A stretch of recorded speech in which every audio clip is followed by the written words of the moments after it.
bendiga, ¿cómo están? Es una bendición estar hoy miércoles 5 de mayo. Estamos a 5 de mayo. Le animo a escuchar la canción del 5 de mayo. La cantaba La Tropa Loca, creo así se llama. Yo se la puse un día a los jóvenes aquí. Y bueno, hoy 5 de mayo recordamos esa batalla épica, donde el general Zaragoza dirigió a nuestras tropas contra, para repeler a los franceses. Así es que se conmemora la batalla de Puebla. Pues qué bendición estar aquí juntos, ¿no? Yo estoy contento porque vamos a terminar hoy el capítulo 5 de Primera de Pedro. Para mí es importante eso, sé que para usted también, porque es muy padre poder tener la satisfacción de decir, fui siguiendo versículo a versículo Primera de Pedro, o Juan, o Efesios, o no sé, las cartas que hemos visto, ha sido bueno. Y pues vamos a entrar próximamente a la segunda carta de Pedro. Estamos viendo en promedio 6, 7 versículos por miércoles, entonces es bueno. ¿Sí? Hoy nos quedan muy poquitos versículos del capítulo 5, tal vez acabemos pronto, ¿eh? O sea, tal vez sea más corto el tema y luego nos vamos a los grupos vida. Recuerden que hoy tenemos grupos vida. Para quien guste entrar después, es muy bienvenido, ¿ok? Muy bien. Bueno, vamos a orar para comenzar, ¿le parece? Ok, Señor, gracias, Señor, por esta bendición de estar aquí reunidos. Gracias por este miércoles donde a mitad de la semana podemos hacer un tiempo para ti. Por favor, habla a nuestros corazones, Señor. Hay algo que no sabemos, hay algo que ignoramos, hay algo que no tenemos ni la menor idea y que hoy tú nos vas a hablar. Y hay algunas cosas que ya sabemos, pero que hemos olvidado. Refuérzalas, por favor, en nuestro corazón. En el nombre de Jesús te lo pedimos juntos. Amén. Bueno, muy bienvenidos a esta transmisión. Gracias por acompañarnos. Y bueno, vamos a compartirla. Vamos a tratar de que nuestros amigos, no sé, familiares, conocidos, puedan recibir esta transmisión. Mándela, compártela en este momento. ¿Sale? Muy bien. El tema de hoy me gusta. Luz al final del túnel. Suena como una película o una novela o un estribillo de esos poemas de los 60, no sé. Pero sí tiene algo que ver. En este capítulo 5 y desde el capítulo 1 y 2 se ha estado hablando mucho de cómo el cristiano enfrenta pruebas fuertes. Aquí vuelve a tocar el tema, pero llega siempre como siempre a muy buen término todo. Por eso es luz al final del túnel. Acompáñame entonces, Primera de Pedro, capítulo 5, versículo 10 al 13. ¿Sale? Primera de Pedro 5, o sea, 5, versículo 10 al 13. ¿Listos? Voy a empezar en el verso 10 y el 11 juntos los voy a leer. ¿Sale? Sigan. Y después de que ustedes hayan sufrido un poco de tiempo, qué interesante, Dios mismo, subraya esto en su Biblia, Dios mismo, el Dios de toda gracia que los llamó a su gloria eterna en Cristo Jesús, los restaurará y los hará fuertes, firmes y estables. Qué impresionante. Otra vez. Y después de que ustedes hayan sufrido un poco de tiempo, Dios mismo, el Dios de toda gracia que los llamó a su gloria eterna en Cristo, los restaurará y luego los hará fuertes, firmes y estables. Verso 11 dice, a él, verso 11, a él sea el poder por los siglos de los siglos. Amén. Bueno, después de que haya sufrido por un poco de tiempo, es decir, hay una cosa que tenemos que entender. Cuando usted sigue a Jesús, vas a enfrentar problemas. Eso ya lo sabemos y eso no es nuevo. Seguir a Jesús conlleva enfrentar problemas. ¿Por qué? Porque vas contra corriente. No seguir a Jesús también lleva problemas. El asunto es que vas en la corriente.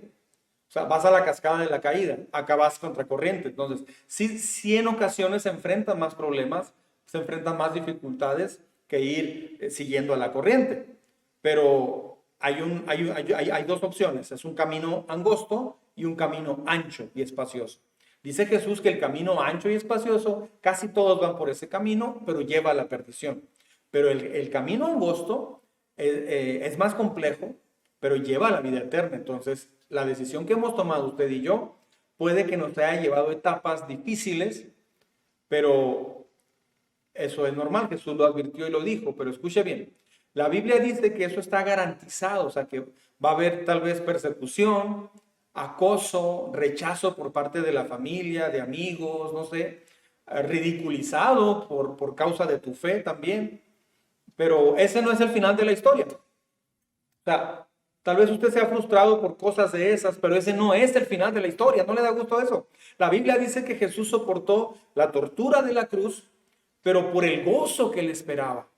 O sea, al final venía la luz, al final del túnel venía la luz. Usted también debe hacerse estas preguntas o bueno, analizar esto, enfocarse en la recompensa. La recompensa futura que viene. Si quiere salir de sus problemas temporales, enfóquese en la recompensa que viene. No se enfoque en el problema. O sea, mucha gente lo que hace es que se enfoca en el problema. Pero este texto que acabamos de leer, lo vamos a poner otra vez, el verso 10, dice, y después de que ustedes hayan sufrido un poco de tiempo, Dios mismo, eso qué impresionante, Dios mismo, Él te va a tomar en sus brazos, Él te va a dar la salida, Él te va a sacar de allí. Pero Dios entra en tu auxilio. ¿Sí me explico? Mientras Dios decide entrar en nuestro auxilio, Dios aprovecha que usted crezca, te deja a veces en un problema, no porque sea malo, sino para que tú crezcas y para que entiendas. Ahora, para que entiendas qué está pasando y no vuelvas a cometer ese error, o para que aprendas una lección muy importante. Las lecciones más importantes en nuestra vida han sido en tiempos difíciles. Siempre. Nunca han sido en tiempos fáciles. Imagínese la escena al final de la historia. Todo aquel que vivió para Jesucristo se va a arrodillar ante Jesús. Escuche bien esto, síganme. Imagínese la escena del final de los tiempos. Todos los seres humanos que vivieron para Dios, para Jesucristo, se van a arrodillar con mucho gusto ante Él. Y van a decir, Jesús, tú eres el Señor. Me pongo chinito nomás de pensar en eso. Muchos de allí lo van a adorar por lo que Él hizo en su vida. Otros lo van a adorar porque lo salvó, por muchas cosas. Otros lo van a adorar y se van a arrodillar, pero en juicio. Es decir, estando enjuiciados. Porque ellos lo negaron toda su vida. Pero es un hecho que al final de los tiempos, todo mundo, va a haber un evento donde todos se van a arrodillar delante de Él. Cuando comparezcamos todos ante el Gran Supremo, ante el Supremo Tribunal, todos nos vamos a arrodillar, solo que algunos por gratitud, por gozo, por emoción, por alegría, por júbilo y con tanta devoción, con tanto respeto y con un corazón rebosando de adoración, de amor por aquel bendito carpintero de Judea que vino a la tierra y dio su vida por nosotros. Pero otras personas van a estar también arrodilladas, solo que con miedo, con coraje, con frustración, temblando de miedo por lo que viene.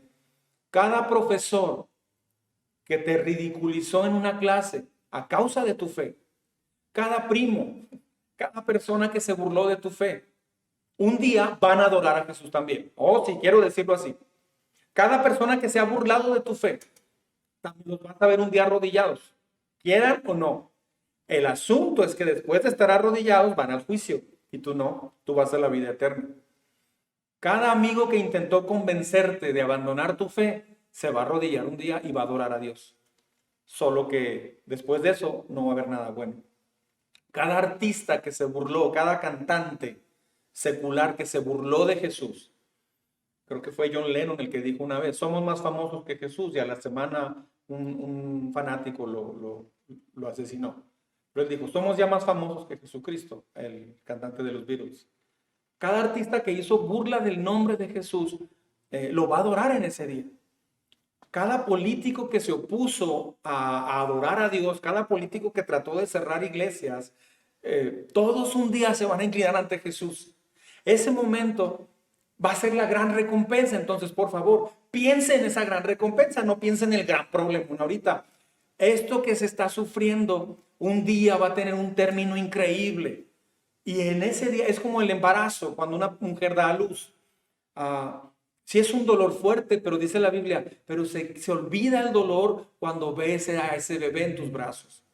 Entonces, un día todos se van a inclinar ante Jesús. Ese momento Dios te va a recompensar por mantenerte en la verdad, a pesar de todas las amenazas, de todas las críticas, de todas las burlas que enfrentaste por tu fe el día de hoy. ¿Me estoy explicando? O sea, hay jóvenes y adultos que de repente me dicen, ay, es que desde que soy cristiano el domingo me levanto y ya a la iglesia y el domingo es el único día que me puedo levantar tarde. Y ves a otras personas que dicen, no, yo me levanté a la 1 de la tarde, salen con los cabellos todos parados así, a lavar el carro a la 1 de la tarde al parque así nomás todos dormidos. De repente hay cristianos que dicen, o hemos dicho alguna vez, me ha pasado, ay, yo podría quedarme descansado un domingo. Pero escuche, es que el final va a ser muy diferente para cada grupo de personas. Ah, toda la gente que te ha criticado, que se ha burlado, que no ha querido tener ya una amistad contigo, o que no te invitaron a esa reunión porque te dijiste cristiano, o tu familia que a lo mejor te quiso hacer sentir mal, no sé, diciéndote cosas, en la escuela no se diga, a mí me pasó en el TEC de Juárez. Todas esas cosas que enfrentaste por creer en Jesús, sí son tristes, pero un día Dios te va a recompensar por mantenerte fiel. La Biblia dice que por haber guardado la palabra de mi paciencia, Dios también te guardará de la hora de prueba que viene sobre la tierra. ¡Wow! Mire lo que dice Mateo 5, verso 11. Jesús dijo, ¿está conmigo? Síganme. Está interesante esto, ¿verdad? Dichosos serán ustedes cuando por mi causa la gente los insulte, los persiga, levante contra ustedes toda clase de calumnias, alégrense y llénense de júbilo porque les espera una gran recompensa en el cielo. O sea, quería leer ese texto. Así también persiguieron a los profetas de la antigüedad, o que les precedieron ustedes. Cuando usted enfrenta persecución, estás en la misma categoría de Daniel, Isaías, Jeremías, Moisés. Al igual que esos grandes profetas del pasado, un día usted también va a experimentar la eternidad con Dios, lleno de una alegría inimaginable. Porque este versículo 10 y 11 habla de toda esa magnificencia cuando un día se va a revelar a nosotros. El acoso, la persecución, el rechazo, el ridículo que enfrentaste, ahora por el nombre de Jesús, no se compara con la recompensa de la eternidad de Dios. Está la historia de un señor que iba a cruzar un río y era un muchacho cristiano, un señor cristiano. Y pues no había podido terminar la escuela, la primaria siquiera. Era un hombre humilde, un hombre muy sencillo, trabajador, pero muy cristiano. Y se suben a una lancha, los dos, porque los iban a cruzar de un lado del río al otro. Se suben a una lancha, un río muy grande, y la otra persona que se sube, aparte del que iba manejando la lancha, le dice, ¿y usted qué se dedica? No, pues yo trabajo en tal parte. Ok. ¿Pero qué estudió? ¿Qué títulos tiene? No logré terminar la primaria. Ok. No, pues yo terminé esta carrera. ¿Habla usted idiomas? No, pues nada más el español. Yo hablo 4 idiomas porque he trabajado mucho, he hecho así, a todo. Entonces usted no sabe nada de ingeniería y nada de eso. No, pues no. No sabe hablar idiomas tampoco. No, pues no. Y así estuvo sacándole plática durante una media hora y casi toda la plática era, entonces tampoco usted sabe hacer esto. No, yo sí, yo tomé un curso acá de esto. Y ustedes, no, pues yo sí esto y lo otro. ¿Ha viajado en avión? No, pues yo pienso comprarme un avión privado. Y de pronto se oye como que golpea la lancha en algo y empieza a entrar agua en la lancha y le pregunta a aquel otro señor, al hombre arrogante, vamos a llamarle así. Le dice, oiga, ¿y usted sabe nadar? Dice, no. Dice, pues todos los títulos de credenciales que tienen no le van a ayudar porque ya nos vamos a hundir. Y este hombre se tira al agua y el otro se quedó todo asustado pensando, ¿qué voy a hacer? O sea, los títulos finalmente y todo eso, pues no le iban a ayudar. Entonces, un día esa persecución o ese rechazo va a tener una recompensa increíble. ¿sí? Va a haber la alegría más imaginable que pueda pensar cualquier persona. Entonces, es importante saber hacer lo más importante. Usted puede saber hacer muchas cosas, pero si no está bien con Dios, si no tiene vida eterna en Jesús ahorita, de nada le va a servir todo lo que usted haya logrado aquí en la tierra. Pedro estaba consciente del sufrimiento que se enfrenta, el peligro de los cristianos, y solo puede concluir con una oración. Él le pide a Dios que haga su trabajo. O sea, le dice, Señor, restaura.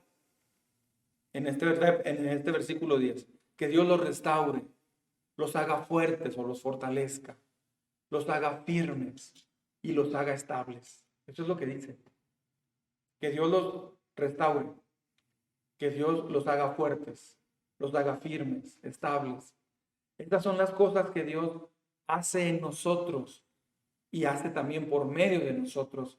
Pedro personalmente sabía lo útil que es enfrentar el sufrimiento y el peligro con nuestras propias fuerzas. Ahí está el problema, que el peligro muchas veces lo enfrentamos con nuestras propias fuerzas. Por eso el apóstol Pedro aquí, inspirado por el Espíritu Santo, escribe este texto maravilloso, inspirado por Dios, repito, donde dice, Dios los va a restaurar, a fortalecer. Dios va a hacer todo eso en ustedes. Manténganse conectados a Él. Porque a veces tenemos la tendencia de los problemas resolverlos con nuestras fuerzas, sabiduría, astucia, ideas. Dice, después de que hayas padecido un poco de tiempo, casi queremos preguntarle a Pedro, Pedro, ¿por qué dijiste eso? O sea, ¿por qué padecer un poco de tiempo? O sea, ¿a qué te referías? La verdad permanece, solo somos llamados a su gloria eterna. Después de que hayamos padecido un poco de tiempo, viene su gloria eterna. Desearíamos ir a la gloria eterna sin sufrir, pero Dios usa el sufrimiento para hacer varias cosas en nosotros, para restaurar. Justo lo que dice el verso 10. Vamos a ponerlo otra vez, el verso 10. Y después de que ustedes hayan sufrido un poco de tiempo, Dios mismo, el Dios de toda gracia que los llamó a su gloria eterna en Cristo, aquí va, los restaurará, los hará fuertes, los hará firmes y los hará estables. O sea, Dios puede evitar todo eso, pero ¿sabe qué hace? Que Dios usa todo eso para que usted crezca más. Dios usa el sufrimiento para restaurar. Dios usa también, no que lo cause necesariamente, siempre, ¿no? Dios usa las situaciones difíciles para afirmarte más. ¿A poco no se ha sentido más fortalecido en Dios después de una situación difícil? Claro que sí. Todo mundo se comporta diferente después de un problema. Te fortalece, te establece. Entonces, Él nos llamó a su gloria, pero ¿qué implica su gloria? Que de aquí hasta su gloria va a haber un proceso de purificación. Y es a través, aprovecha Dios para usar ese poco de tiempo difícil para restaurarte, fortalecerte, afirmarte. ¿Me estoy explicando? La gloria de Dios viene después de un trabajo de purificación sobre tu carácter. Es en la gloria de Dios donde la humanidad es purificada. Cuando vas camino a la gloria de Dios, tienes una victoria completa. Cuando vas aprendiendo y trabajando con Dios realmente, aprendes a honrar al Rey, a Jesucristo. Aprendes a reflejar su amor. Aprendes a vivir en su presencia constante. Esos son los cambios que Dios quiere hacer. ¿Me estoy explicando? Versículo 12, vamos a leer. Con la ayuda de Silvano, a quien considero un hermano fiel, les he escrito brevemente para animarlos y confirmarles que esta es la verdadera gracia de Dios. Dice, manténganse firmes en ella. Así dice. Y luego el verso 13 dice, saludos de parte de la comunidad que está en Babilonia, escogida como ustedes, y también de mi hijo Marcos. Bueno, esta porción de la Biblia probablemente fue escrita directamente por mano de Pedro, porque muchas veces se usaba que dictaban.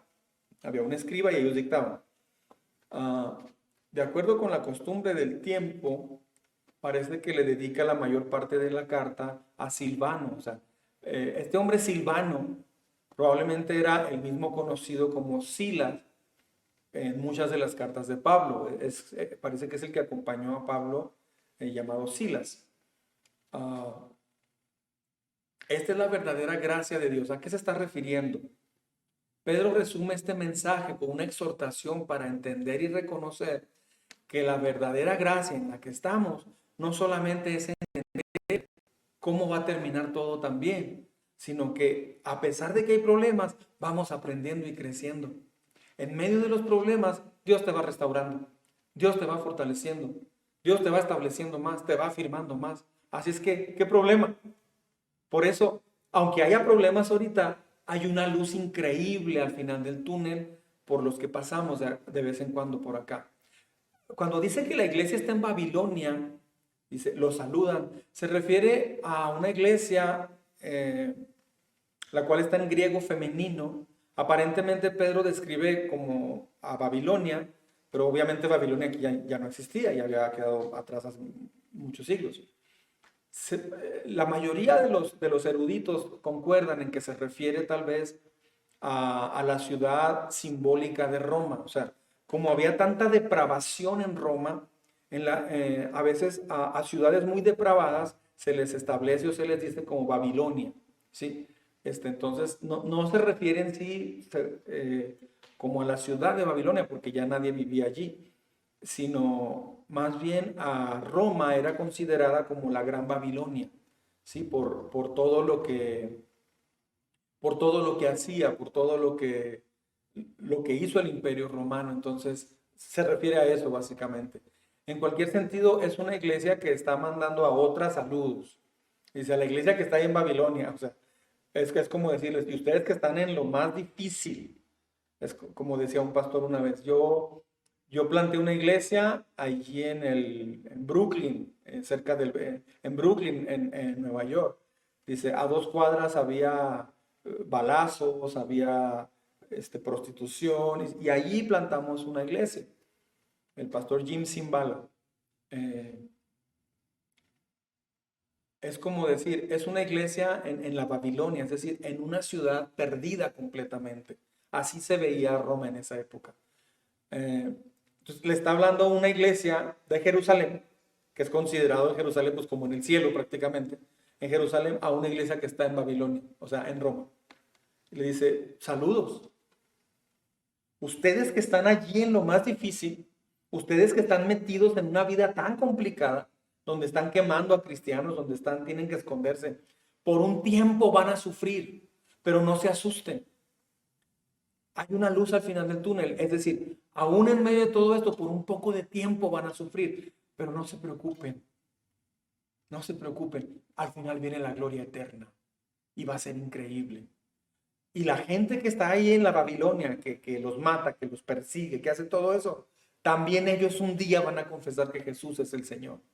Entonces, por otro lado, cerca del Cairo había otra ciudad llamada Babilonia también, y era una especie como de fortaleza militar allá por Egipto, pero no, la mayoría piensan que se refería a la ciudad de Roma, como la Babilonia actual, porque allí pasaban muchas blasfemias contra Dios. Se perseguía a los cristianos y eso es lo que hizo el imperio babilónico en la antigüedad, en el Antiguo Testamento. Por eso de ahí se toma la referencia de decir Babilonia. Algunos le llaman a Hollywood la Babilonia actual, por todo lo que sucede ahí, ¿no? Como concepto bíblico, Babilonia es la ciudad de este mundo que está en contra de la Jerusalén celestial, está en contra de lo que Dios dice. Así es que hoy encontramos un sistema babilónico, por así decirlo, en contra de todo lo que Dios dice y hace, ¿no? Ahorita hay un sistema babilónico en contra de la familia que Dios estableció, por ejemplo. Entonces, puede que se haya referido a Roma entonces como el centro de la mundanería, por así decirlo. Algo así podemos decir, ¿no? Ustedes que viven ahí, en lo más difícil, sepan que al final la gloria eterna va a ser increíble. Y todos ellos que los persiguen y les hacen esto, y todas esas injusticias que como cristiano vives, toda esa gente la vas a ver un día arrodillada y confesando que Jesús es el Señor.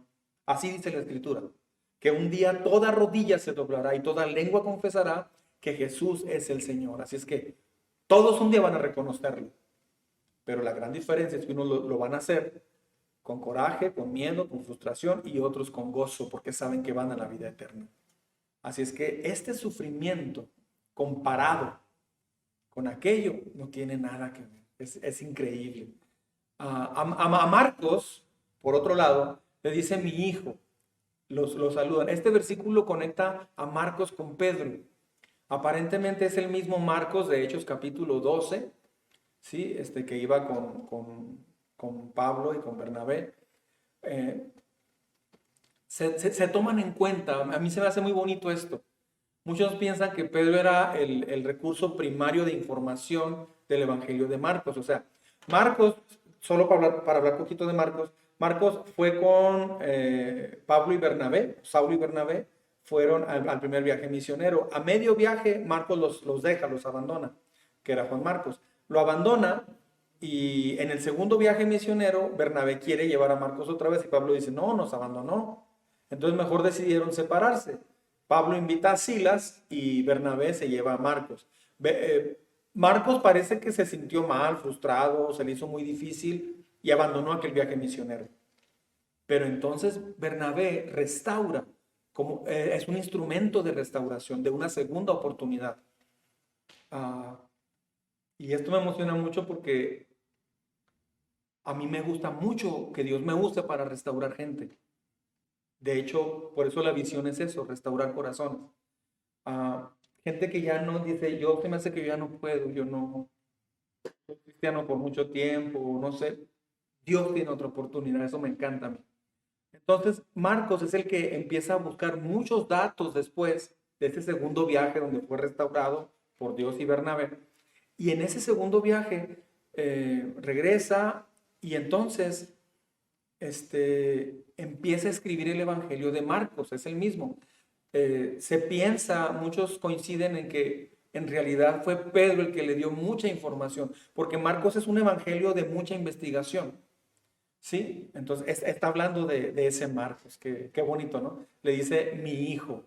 Qué bendición que un muchacho que dejó todo a la mitad, en pleno viaje misionero, se sintió culpable, falló, fue restaurado por un cristiano sabio y maduro. Por eso todos debemos de animar a la gente. Cuando alguien regresa a la iglesia, por lo que sea, se fue y regresa, qué bonito hacer un trabajo de restauración. Qué bonito, porque esa persona tiene otra oportunidad. Esto es maravilloso. Ah, bueno, y termina en un versículo muy interesante. Dice, salúdense, así dice, salúdense unos a otros con un beso santo. Pedro concluye con un deseo de saludarse así. Se me hace bien interesante. En el versículo 14, se salúdense los unos a los otros con un beso de amor fraternal. Así dice. Ahorita no podemos hacerlo, obviamente. Y a la hora de dar un beso, pues hay muchas cosas, ¿no? Debe ser en un corazón muy bonito, en un espíritu muy bonito. Hay personas que lo han hecho mal, con una mala intención, etcétera. Pero está hablando de lo que es la esencia del amor cristiano. Ah, unidos unos a otros en la paz de Dios, o sea, en el amor íntimo que solamente el Espíritu Santo da. Cuando alguien pasa por tiempos de sufrimiento, dicen que los soldados en la guerra se hacen una amistad que no se hace en ninguna otra parte. Es lo que dicen la mayoría de los soldados que han estado juntos enfrente en un combate de la Segunda Guerra Mundial o no sé. Dicen, se hace una amistad increíble. ¿Por qué? Porque estuvieron cerca de la muerte. Bueno, estos cristianos estaban viviendo en Babilonia, Roma. Dice, salúdense así de esa forma, porque es un vínculo tan profundo, salúdense con un beso de amor fraternal. Y luego dice, paz a todos ustedes que están en Cristo. Entonces, estos versículos nos hablan resumiendo, de que cuando pasamos etapas difíciles, no todo está terminado.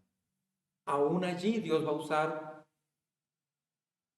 ese problema, ese rechazo, esa burla, ese problema económico, ese problema de enfermedad, Dios lo va a usar. Qué increíble, me da mucho gusto decir esto. Dios lo va a usar para restaurarte, para afirmarte, para fortalecerte, para enseñarte, para que crezcas. Y luego, aparte de todo, esto va a pasar pronto y viene una recompensa eterna. Por eso dice, por un poco de tiempo van a sufrir comparado con la eternidad. Así es que no olvidemos la eternidad.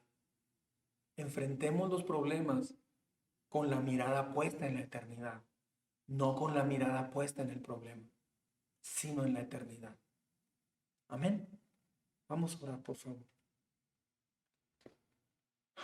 Señor Jesús, gracias. Gracias, Señor, por este texto tan maravilloso, por recordarnos, enseñarnos y profundizarnos en entender que solo por un poco de tiempo hay sufrimiento acá, hay injusticia, hay intolerancia, hay crítica, hay burla, hay ridiculización de la fe. Pero Señor, un día, y lo decimos juntos cada quien, dígale ahí a Dios dónde está.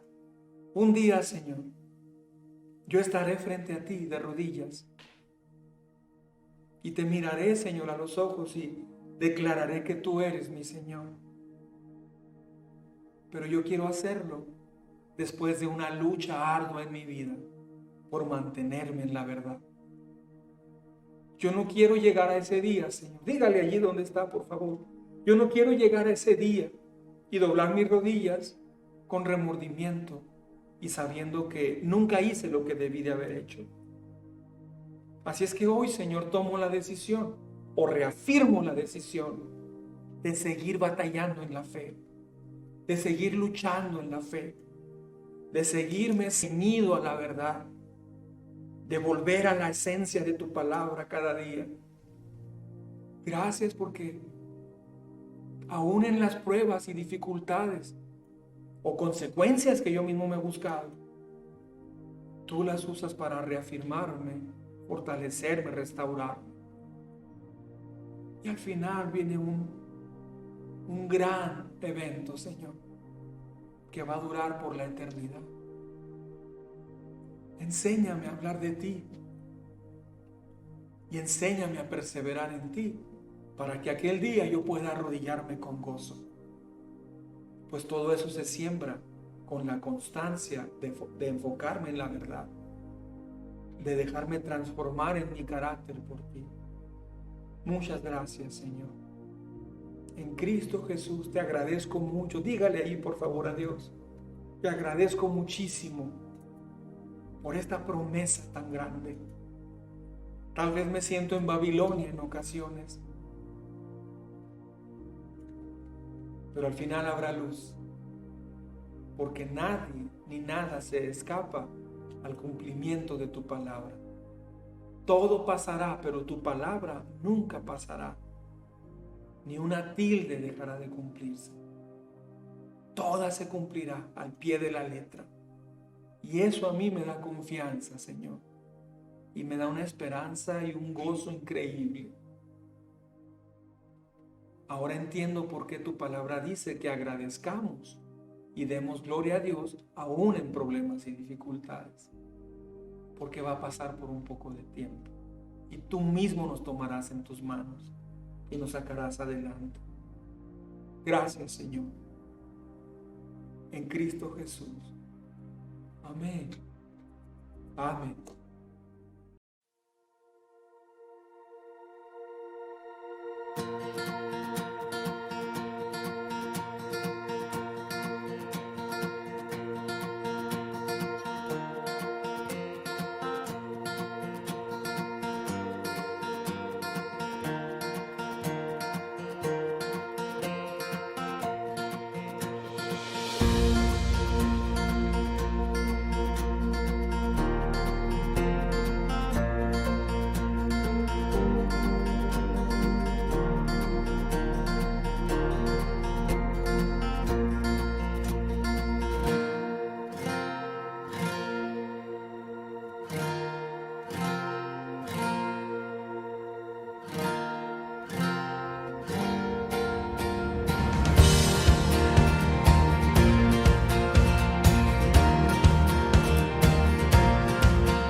pues hemos terminado este miércoles esta reunión.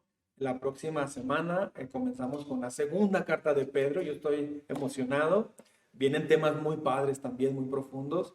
Yo espero que usted lo esté disfrutando. Es como una especie de instituto bíblico esto, porque vamos aprendiendo muy padre, pero al mismo tiempo lo vamos aplicando también y vamos profundizándolo más todavía en la práctica en los grupos vida. ¿Ok? Bueno, pues me despido de ustedes. Dios los bendiga. Un abrazo. Cuídense mucho. Hasta la próxima.